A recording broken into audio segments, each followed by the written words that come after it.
ইসরায়েলিদের শহর থেকে সরে যাওয়ার নির্দেশ দিয়েছে ইরানের চৌকস ইসলামী বিপ্লবী গার্ড। আগামী কয়েক ঘন্টার মধ্যে দখলদার ইসরায়েলের অধিকৃত শহরগুলো লক্ষ্য করে হামলা চালানোর সতর্কতা দিয়েছে ইরানের এই সংগঠনটি। এর আগে ইরানের রাষ্ট্রীয় টিভি জানিয়েছিল ইসরায়েলে মঙ্গলবার রাতে সবচেয়ে বড় ও তীব্র হামলা চালানো হবে।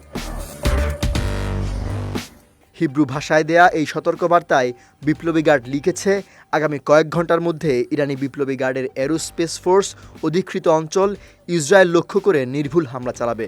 অধিকৃত অঞ্চলের যে কোনো শহর, অবকাঠামো অথবা সামরিক কেন্দ্র বৈধ সামরিক হামলার বিষয়বস্তু হিসেবে বিবেচিত হবে। আপনাদের এ মুহূর্তে বাধ্যতামূলকভাবে এসব শহর ছাড়তে হবে।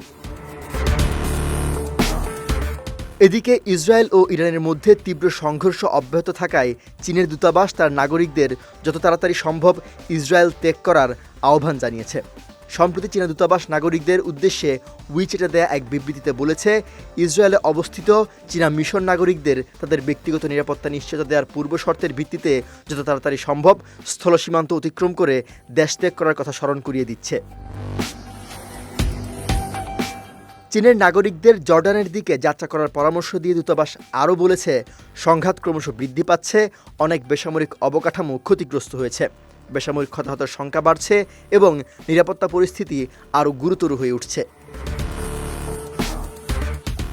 এদিকে হোয়াইট হাউসের সিচুয়েশন রুমে আকস্মিক নিজের জাতীয় নিরাপত্তা দলের সদস্যদের নিয়ে বৈঠক ডেকেছেন যুক্তরাষ্ট্রের প্রেসিডেন্ট ডোনাল্ড ট্রাম্প।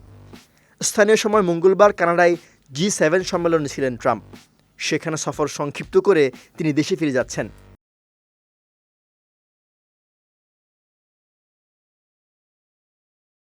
এর মধ্যেই নিরাপত্তা দলের বৈঠক ডেকেছেন তিনি, যা ইরান ইসরায়েল যুদ্ধে প্রভাব ফেলতে পারে বলে ধারণা করছেন বিশ্লেষকরা। সৈয়দ নওশাদ, বিজয় টিভি, নিউজ ডেস্ক।